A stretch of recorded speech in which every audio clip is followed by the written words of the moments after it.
हरे कृष्ण। श्रीकृष्णाय परब्रह्मणे नमः। नारायण अखिल गुरो भगवन्नमस्ते।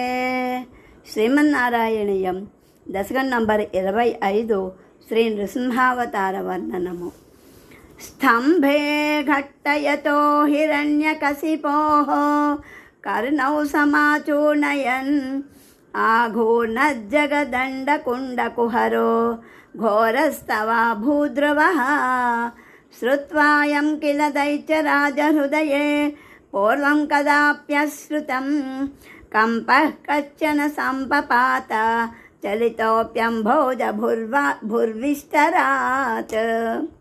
दैत्ये दिक्षु विसृष्टचक्षुषी महासंरम्भिणीस्तम्भतः सम्भूतं न मृगात्मकं न मनुजाकारं वपुस्ते विभो। किं भीषणमेतदद्भुतमिति व्युद्भ्रान्तचित्ते सुरे विस्फुर्जद्धवलोग्ररोमविकसद्वर्ष्मा समाजृम्भथाः। तप्तस्वर्णसवर्णघूर्णदतिरूक्षाक्षं सटाकेसरत्प्रोत्कम्पप्रनिकुम्बिताम्बरमहो जीयत्तवेदं वपुः। व्याप्तमहोदरी सखमुखं खड्गोग्रवल्गन्महाजिह्वा निर्गमदृश्यमानसुमहादंस्रायुगोढामरम्। उक्सर्पद्वलिभङ्गभीषणहनुं प्रोस्वस्थवीयस्तरग्रीवं पीवरदोषतोद्गतनखक्रूरांसुदूरोल्बणम्। व्योमोल्लङ्घि घनाघनोपघनप्रध्वान्तनिर्धावित स्पर्धाळुप्रकरं नमामि भवतन्नरसिंहं वपुः। नूनं विष्णुरयं निहन्यमुमिति भ्रामद्गदाभीषणं दैत्येन्द्रं समुपाद्रवन्तमधृताः दोर्भ्यां पृदुभ्याममुं। वीरो निर्गलितोऽथ खड्गफलको गृह्णन् विचित्रश्रमान् व्यावृण्वन् पुनरापपात भुवनग्रासो जतं त्वामहो। भ्राम्यन्तं दितिजाधनुं पुनरपि प्रोद्गृह्य दोर्भ्यां जवात्। द्वारे थोरुयुगे निपात्य नखरान् युक्खाय वक्षो भुवि। निर्भिन्दन्नदिगर्भनिर्भलगलद्रक्ताम्बुबद्धोत्सवं पायं पायुमुदैरयो बहुजगत्संहारि सिंहारवान्। त्यक्त्वा तं हतमाशु रक्तलहरी शिक्नोनमध्वर्ष्मणि प्रत्युत्पत्य समस्तदैत्यपटलीं चाखाद्यमाने त्वयि।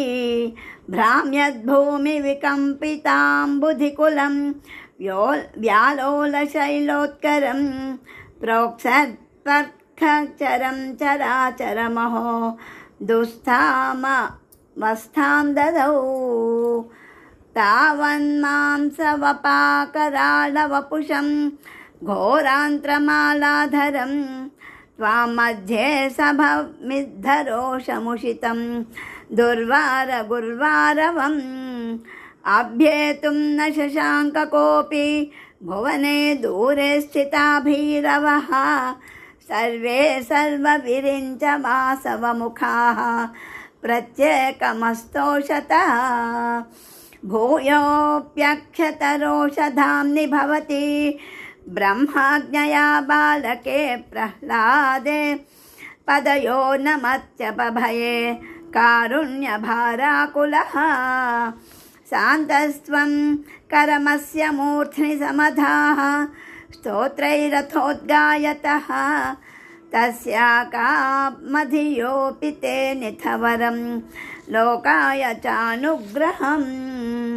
एवं नाटितरौद्रचेष्टितविभो श्रीतापनीयाभिधस्तुत्यन्तस्फुटगे च सर्वमहिमन् अत्यन्तशुद्धाकृते तत्तादृङ् निखिलोत्तरं पुनरहो कस्त्वां परो लङ्घयेत् प्रह्लादप्रिया हे मरुत्पुरपते सर्वामयात् पाहि माम् प्रह्लादप्रिया हे मरुत्पुरपते सर्वामयात् पाहि माम् प्रह्लादप्रिया हे मरुत्पुरपते सर्वामयात् पाहि माम् उग्रं वीरं महाविष्णुं ज्वलन्तं सर्वतोमुखं नृसिंहं भीषणं भद्रं मृत्योर्नमाम्यहम् उग्रं वीरं महाविष्णुं ज्वलन्तं सर्वतोमुखं नृसिंहं भीषणं भद्रं